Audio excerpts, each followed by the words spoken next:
So they said, like, we're only going out for like an hour. We'll spear a couple fish. It was 1 o'clock when they left here.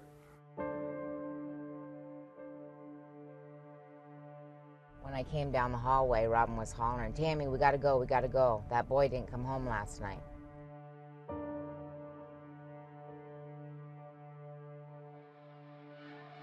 Everybody was looking. I mean, boats were out there. People was dragging with hooks. Cops were up there with helicopter flying. They brought in sonar. And they couldn't find them, so.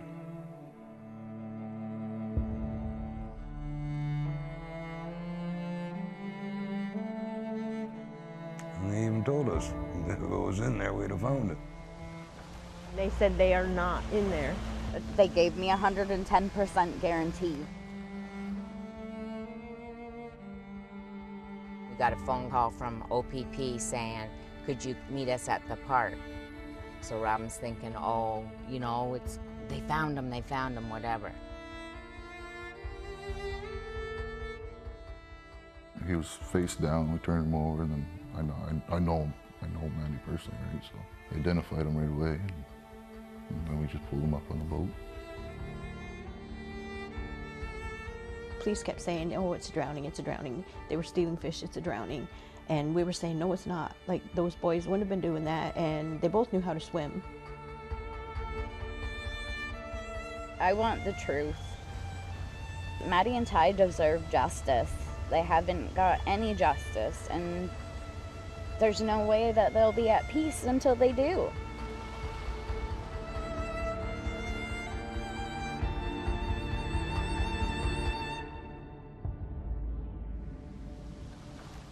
I think somebody killed him. I believe somebody killed him 100%. I believe that that's what happened.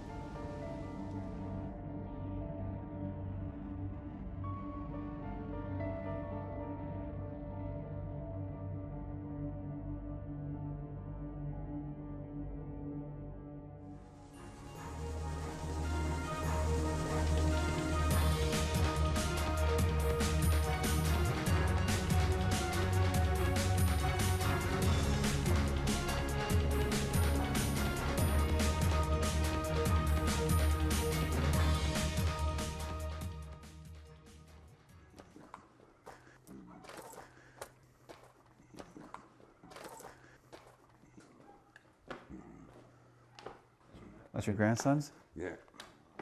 It's even got little trikes on it, eh? Yeah, he had to have training wheels to start. Yeah. Robin Miracle built this garage with his son, Tyler.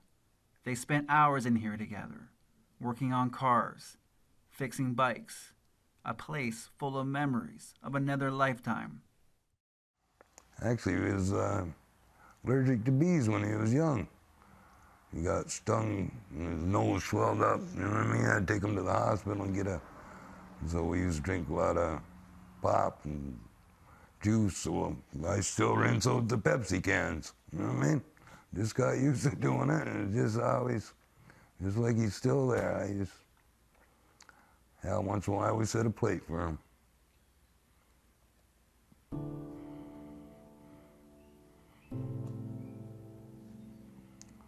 Yeah, she's tough.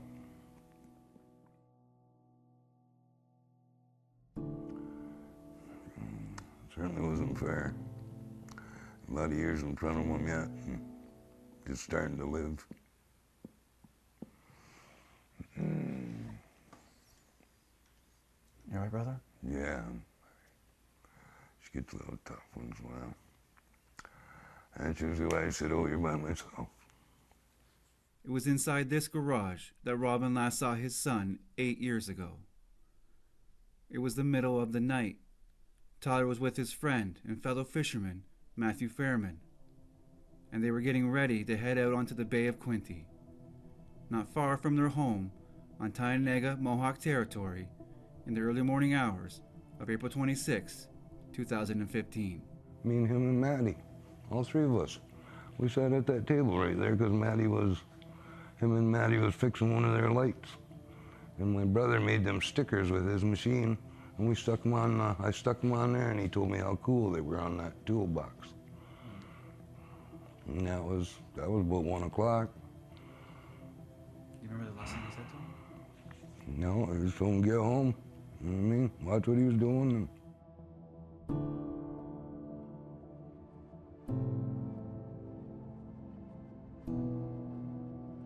But neither of them would come home. Records show that Tyler and Maddie got on the water just after 1:30 a.m. They told their families they were going to spear some fish, which is why they were fixing one of their spotlights in Robin's garage before heading out. Maddie then texted his girlfriend at 1:56 a.m. asking how she was. Then nothing more. Until the next morning, when Robin got a call from Tyler's worried girlfriend. I was sleeping. I woke up and heard Robin on the phone. When I came down the hallway, Robin was hollering, "Tammy, we gotta go, we gotta go. That boy didn't come home last night."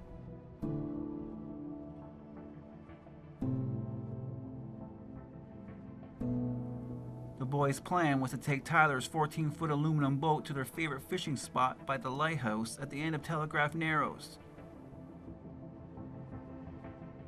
With just an 8-horse motor, the boat ride there should have taken approximately 30 minutes. If they did make it there, they weren't there long, because at 3:09 a.m., both of their phones lost contact with the cell tower. So we're going down there, and I can barely hang on the wheel. My hands are just shaking, and we go down, and no, there's no boat, nothing there. So we knew that, something's going on because,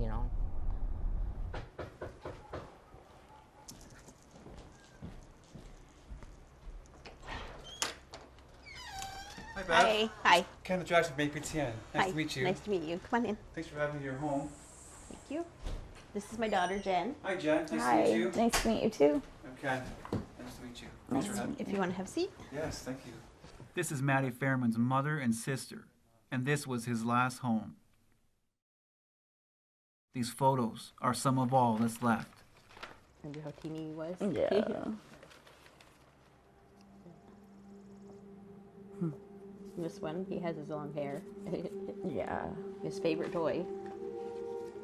He had this little Black Hawk airplane, and he was going vroom with it, and it got caught, and it went across the floor. The wheels got caught in his hair, and he had a long braid, long hair.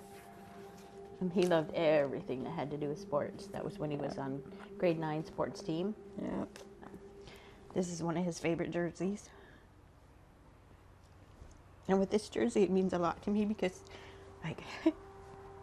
every night I sleep with it. I just hug it every night and go to sleep. It's been a long 8 years. The grief can be too much at times. I went to one of his best friend's weddings, and they had the mother-son dance there, and I had to get up and leave. We left the wedding right then because it's too hard, because it's another thing that we miss out on. I'll never get to have that. I'll never get grandbabies from him. I'll never get to see what he would have become. It's just hard. I blame our police because nothing was done right. Nothing at all. Right from the minute they were missing and the truck being parked down there. The families have serious issues with how Tynega police investigated the boy's disappearance, especially in the beginning.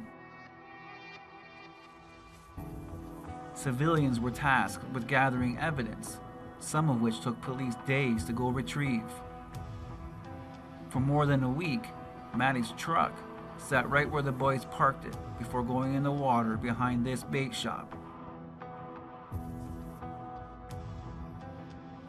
Maddie's boots were sitting in the back of the truck and Tyler's shoes outside of it.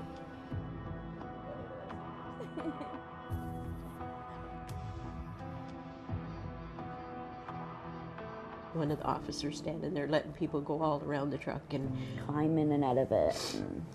when they found his coat and his phone, wasn't it?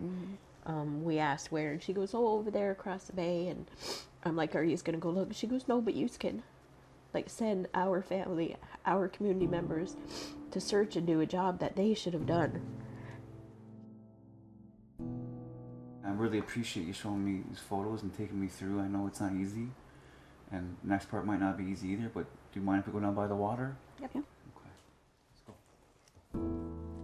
Beverly and Jenny spent every day by the water when the boys were missing, and they've agreed to take me back down.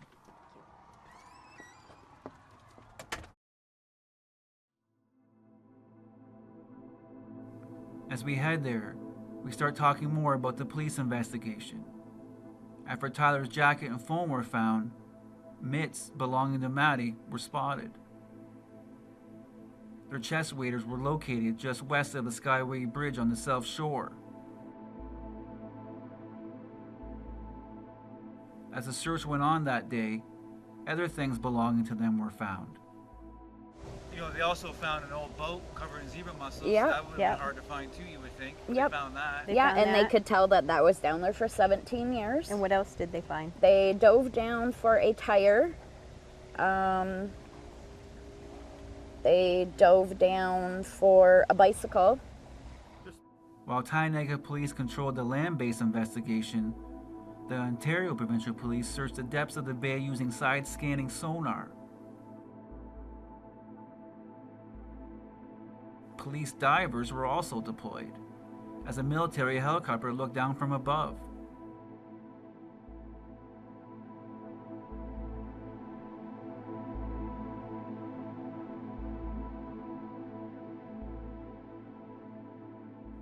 Police records show that several days into the search, the OPP made a promise to the families. Neither the boys or their boat were in the water.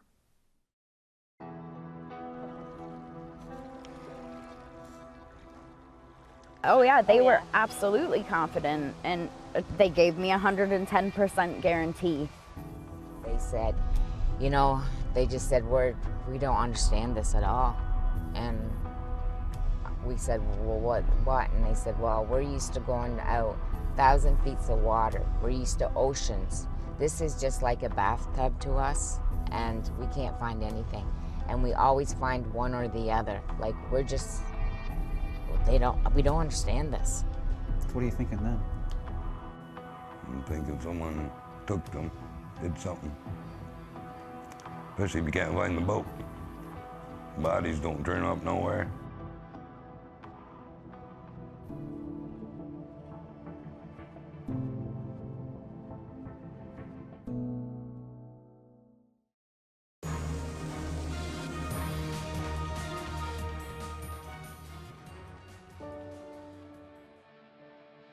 This is Telegraph Narrows, a popular fishing spot on the Bay of Quinte.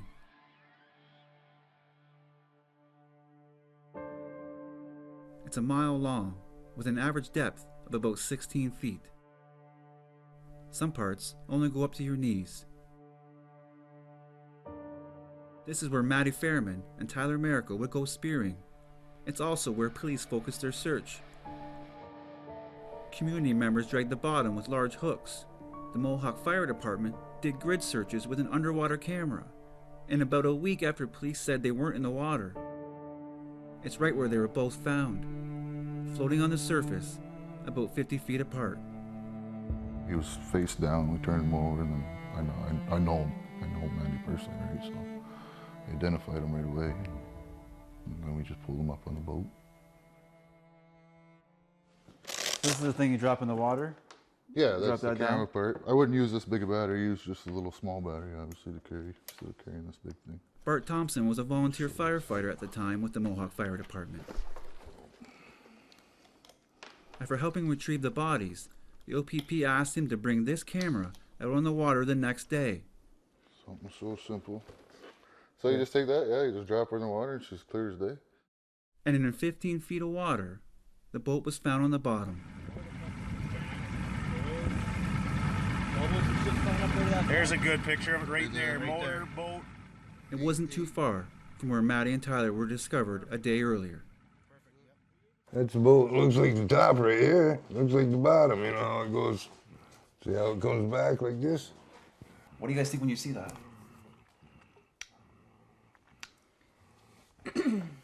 I can't see how they missed it, to tell you the truth. I don't think it goes there. I didn't think from the start it was there. You think someone put the boat there after? Yeah.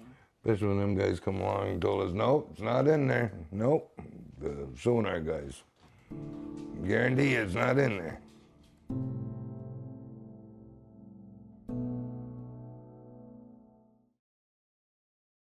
Despite saying that, the police ruled the boys drowned by accident when they overloaded their boats with stolen nets and fish.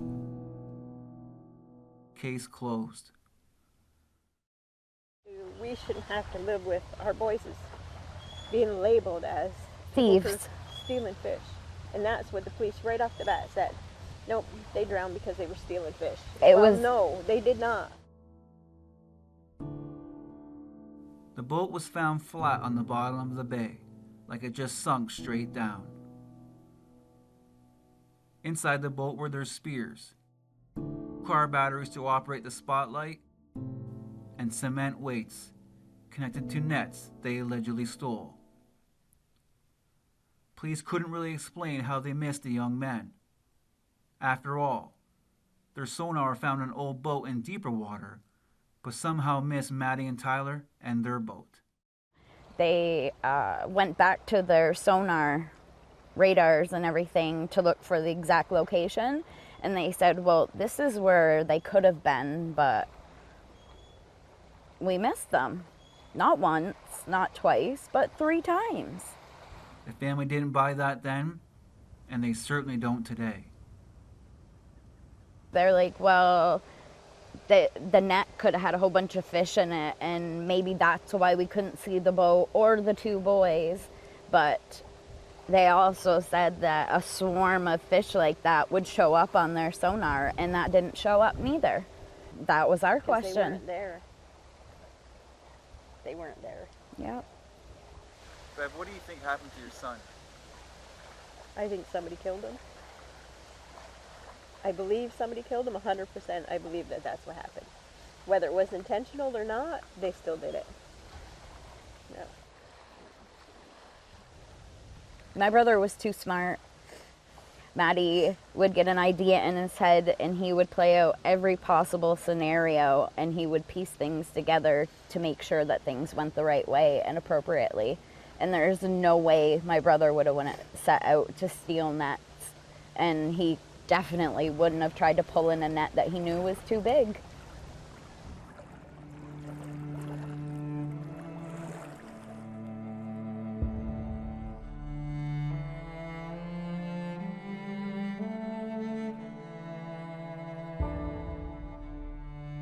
I've only been here a few days, but it's clear Tammy's mind is trapped in a never-ending loop, going over every detail of her son's death.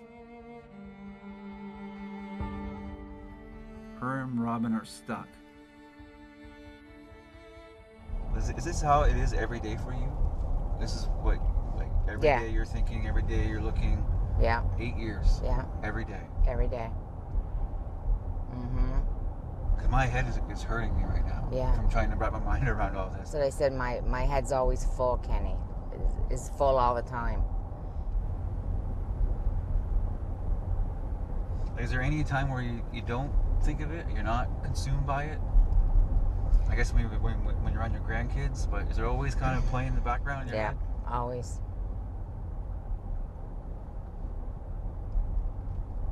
Always on my mind. Even if I'm with my friends, you know, I talk about it a lot. Tammy believes someone killed the boys. And then 13 days later, when the coast was clear, dumped them back in to make it look like they were stealing fish. It's an elaborate scheme, right? Some might say to you that that's a bit too elaborate. What do you think about that? Oh no, that's what I believe. That they were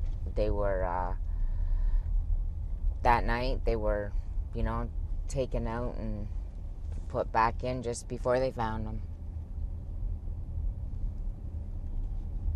Because there's no way, with the amount of people searching, you know, like tons of people searching, day and night, trolling that, they would have seen something prior to that.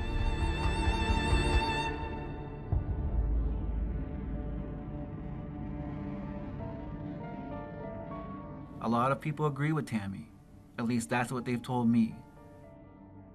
It looked like that as either the guys were in a rush, trying to get that net in as fast as they can, didn't care about their shit or anything like that, or it seemed like everything was just putting a ball and throwing in that boat. Like somebody sunk it?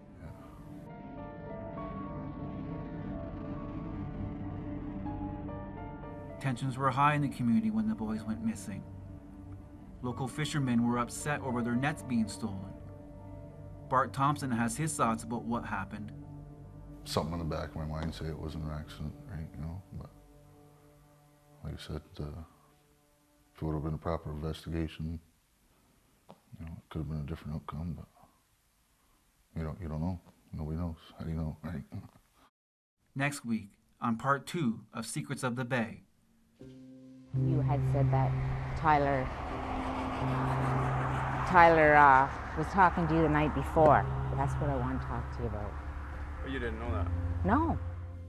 Tammy Miracle refuses to accept the police investigation is closed and protests until police reopen it. Years pass, and with no answers, Tammy again takes matters into her own hands and tries to get answers for herself, talking with people who have claimed to know things over the years. That includes her son Tyler visiting with someone hours before he went missing. Tyler had information about a secret meeting. There was a meeting and they were all told whoever's cutting up the nets can stand up now and admit to it, or when we catch you out there, you're gonna pay for it. We also talked to some of those who the families have long suspected may know more about what happened that night on the water. What do you think, though, was sitting down with me just to say, you know what, enough's enough? I'm not really interested. I mean, enough is enough. Like, even then I got to talk about it 7 years later. I know. If I'm fishing like that, I'm cutting those off right away, getting rid of them. Just Exactly. makes no sense. We also headed onto the water to test police theories. Yeah, even that, man. You like lean forward a little bit, eh? I know they're probably, you know, I'm not used to doing it, so I get that. All in the pursuit of finding out what really happened that night on the Bay of Quinte.